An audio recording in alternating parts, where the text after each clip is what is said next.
Et salut tout le monde, bienvenue sur ma chaîne Lorenzo High Tech. Aujourd'hui, comme vous avez pu voir dans le titre, on va parler de tablettes. Et oui, il y a quelques temps, j'avais fait une vidéo sur la Samsung Galaxy Tab S6 Lite et j'ai eu énormément de commentaires en me disant oui, je suis étudiant, est-ce que cette tablette est intéressante? Alors moi, je cherche une tablette pour le gaming, moi je cherche une tablette pour ci, pour ça. Et c'est là que l'idée m'est venue, pourquoi pas faire une vidéo sur les tablettes qui sont sorties en 2020 et du coup de vous aider à choisir une tablette. Donc du coup, on va parler de ça aujourd'hui. Mais avant de commencer cette vidéo, si vous n'êtes toujours pas abonné à ma chaîne YouTube, abonnez-vous, c'est une chaîne 100% high-tech, je parle de tablettes, de smartphones, d'ordinateurs et plein d'autres choses encore. Et bien entendu aussi, abonnez-vous à ma page Instagram où je donne pas mal de news, de rumeurs dans ma story. Maintenant, c'est parti. Du coup, pour commencer, pour que vous compreniez la vidéo, alors je vais commencer par les tablettes les plus chères et ensuite en allant jusqu'aux tablettes les moins chères. Bien entendu, je vais pas vous donner toutes les caractéristiques, sinon la vidéo durerait 1 heure. Ce que je vais faire, c'est que je vais vous dire pour chaque tablette, pour quelle utilisation, pour qui. Donc comme ça sera beaucoup plus simple. Du coup, commençons par la première tablette, c'est la tablette la plus chère. On commence à partir de 850 €. Alors après, il y a plusieurs prix sur internet, donc je vous donne des prix approximatifs, bien entendu. Donc voilà, on est sur la tablette d'Apple, l'iPad Pro 11 pouces, 2020. C'est pour ma part la plus polyvalente pour les graphistes, pour le gaming, bien entendu pour un étudiant qui a le budget, parce que là on est quand même à partir de 850 €. Alors pourquoi celle-ci en premier? Tout simplement par son design, parce qu'on va pas se le cacher, on recherche tous un beau design maintenant, un petit peu comme le smartphone. On a un superbe écran de 120 Hz, une bonne résolution, une bonne fluidité d'image, donc là c'est parfait aussi pour le gaming. Pourquoi? Tout simplement parce qu'aussi en termes de performance, Apple, leur point fort, c'est l'OS, plus ils ont leur propre puce à eux, donc Apple, donc le tout combiné, ça leur fait une bonne puissance et c'est pour ça aussi que les tablettes d'Apple sont toujours numéro 1 au test des benchmarks. Bien entendu, cette tablette elle a d'autres qualités, bien entendu elle a Face ID, donc si vous recherchez une tablette sécurisée, c'est parfait parce que là on est sur du déverrouillage 3D. Ensuite ils ont d'autres qualités, même si c'est pas ce qu'on recherche en priorité, la photo, la vidéo, ils sont très bons. Cette année la nouveauté aussi c'est leur scanner LiDAR, c'est pour la réalité augmentée, c'est une technologie qui a été utilisée par la NASA, donc du coup maintenant elle est dans cette tablette, donc ça c'est vraiment aussi intéressant. Et surtout intéressant pour les jeux en réalité augmentée, donc ça va être intéressant grâce à ce scanner LiDAR. Et surtout il faut pas oublier que le nouvel OS, depuis la mise à jour maintenant, l'iPad, on peut jouer avec des manettes de PlayStation, de Xbox, parce qu'ils ont rendu compatibles toutes les manettes. Du coup je fais un tout petit résumé pour cette tablette, pour qui elle est destinée, tout simplement soit pour un étudiant bien entendu qui a le budget, ensuite soit pour un gamer qui veut une tablette performance pour faire des jeux bien entendu lors de leur déplacement, donc là c'est parfait, surtout la compatibilité avec toutes les manettes et on a les performances, soit pour un graphiste, un dessinateur, pour un professionnel, parce que du coup vous avez aussi le S Pen et les performances qui sont accompagnées.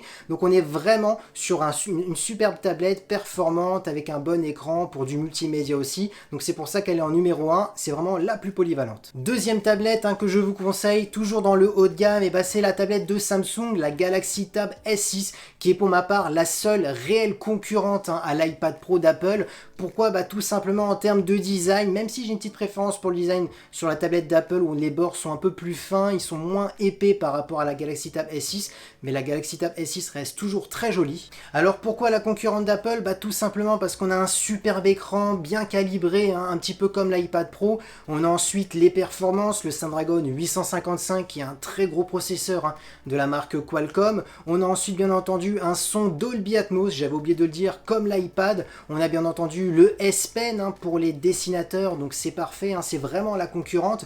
Donc le tout, quand vous regardez toutes ces caractéristiques, on voit bien que c'est une réelle concurrente. Et surtout 100 € moins cher parce qu'elle commence à partir de 750 €. Donc du coup cette tablette là, on peut se dire, c'est si malheureusement il vous manque 100 € pour acheter l'iPad d'Apple, et la meilleure tablette haut de gamme sur Android, c'est cette Samsung Galaxy Tab S6 à 750 €. Pareil que l'iPad, si je fais un petit résumé, pour qui elle est destinée, c'est très simple, soit pour des prises de notes pour un étudiant, soit pour du gaming parce qu'elle a le processeur pour tout faire tourner, les jeux, les applications les plus gourmandes, ou soit bien entendu pour un dessinateur graphiste parce que vous avez la compatibilité avec le S Pen et elle est faite pour ça. Attaquons maintenant des tablettes milieu de gamme, et oui beaucoup moins cher pour les personnes qui n'ont malheureusement pas le budget pour le haut de gamme. Et là on est sur une tablette à 400 €, et oui c'est la Samsung Galaxy Tab S6 Lite qui est un petit peu la petite sœur de la Tab Galaxy S6. Alors qu'est-ce qu'on retrouve comme point fort? Et c'est le même design, ça c'est intéressant quand même pour 400 €.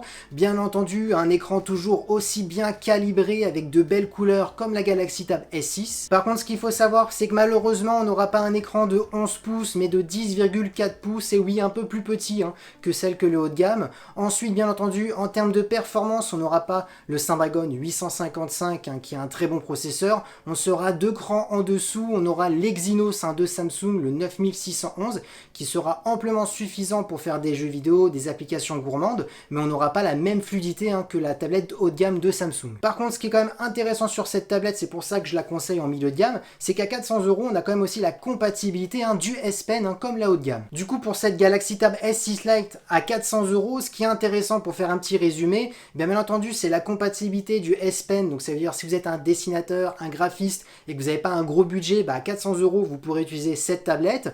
Pour un petit gamer, parce que vous pouvez quand même faire tous les derniers jeux vidéo, c'est juste qu'on ne pourra pas mettre les performances au maximum, comme sur la tablette de Samsung haut de gamme, la Galaxy Tab S6.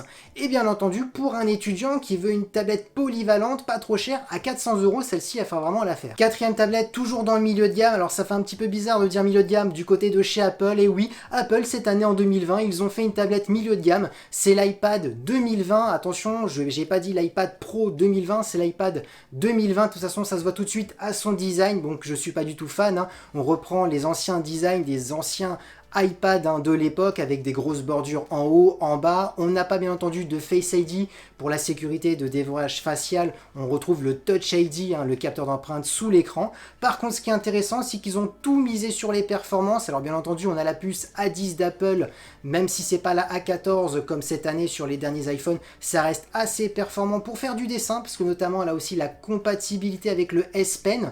Donc c'est ça qui est intéressant, parce qu'elle commence à partir de 389 €. Pour 389 €, on a une tablette pour un étudiant pour faire des prises de notes parce qu'elle a une bonne autonomie de 10 heures, pour faire du gaming parce qu'il ne faut pas oublier, même si c'est la puce A10 d'Apple, il ne faut pas oublier que le point fort de chez Apple c'est l'OS, l'optimisation, la puce plus l'OS. Donc du coup on est sur une tablette qui est polyvalente pour des prises de notes, du gaming, du dessin. Donc à 389 €, c'est pour ma part la tablette d'Apple la meilleure, et même ça pourrait battre certaines Android parce qu'elle est moins chère aussi que celle de Samsung. Dernière tablette, la 5e, et là on est sur de l'entrée de gamme. Alors là c'est vraiment pour les petits budgets, je vous dis tout de suite. Alors en termes de design, elle est quand même plutôt jolie, elle nous fait penser à la petite tablette haut de gamme de la Tab S6. Par contre, question performance, on est sur l'Exynos 7904, un processeur bien plus petit. Là on pourra pas faire de gros jeux vidéo, c'est vraiment des petits jeux vidéo 2D. Par contre, pour un étudiant qui n'a pas de gros budget, qui veut juste faire des petits prise de notes, un petit peu de surf sur internet, elle sera amplement suffisante. Et surtout quand même, son point fort, c'est son écran toujours bien calibré, surtout bien entendu à partir de 200 €. Et surtout, si vous achetez cette tablette peut-être en période de fête, vous pourrez gagner encore une trentaine d'euros, donc ça reste toujours intéressant. Du coup voilà, ces 5 tablettes, j'espère que cette vidéo va vous aider à vous éclairer si vous recherchez une tablette. Mais avant de conclure cette vidéo, avant de la terminer, j'ai envie de juste vous dire pourquoi j'ai présenté que Apple et Samsung. Quand vous regardez bien, sur le marché français, c'est vraiment les deux plus grosses marques qui sont présentes. Surtout, il y a d'autres marques qui malheureusement ils ne se vendent pas dans les boutiques. Je pense notamment aux tablettes de Xiaomi, où pour l'instant elles ne sont pas encore en vente en France. Donc c'est pour ça que je ne les mets pas dans le lot. Ensuite, il ne faut pas oublier Huawei. Si bien entendu, ils n'auraient pas eu le problème avec les Américains, avec malheureusement Android qui n'existe plus sur leurs tablettes et leurs smartphones, je l'aurais bien mis dans ce classement. Mais malheureusement, je ne peux pas le mettre parce que on ne peut pas aujourd'hui acheter une tablette. Et voilà, si vous êtes étudiant aujourd'hui, vous recherchez une application qui n'y est pas dans le store, vous recherchez un jeu qui n'est pas dans le store, malheureusement ça va être compliqué. Donc là j'ai vraiment fait ce classement que Samsung et Apple, parce que c'est malheureusement la triste réalité aujourd'hui. Il n'y a vraiment que ces deux marques là qui sont sur le marché et qui proposent aussi des mises à jour récentes. C'est pour ça que j'ai pas mis d'autres tablettes chinoises où malheureusement il y a très rarement de mises à jour. Et maintenant oui, la vidéo est bien terminée, j'espère qu'elle vous a plu. Si c'est le cas, n'oubliez pas le petit pouce like, de vous abonner si c'est toujours pas fait, de partager la vidéo. Et moi je vous dis à très bientôt, c'était Lorenzo High Tech.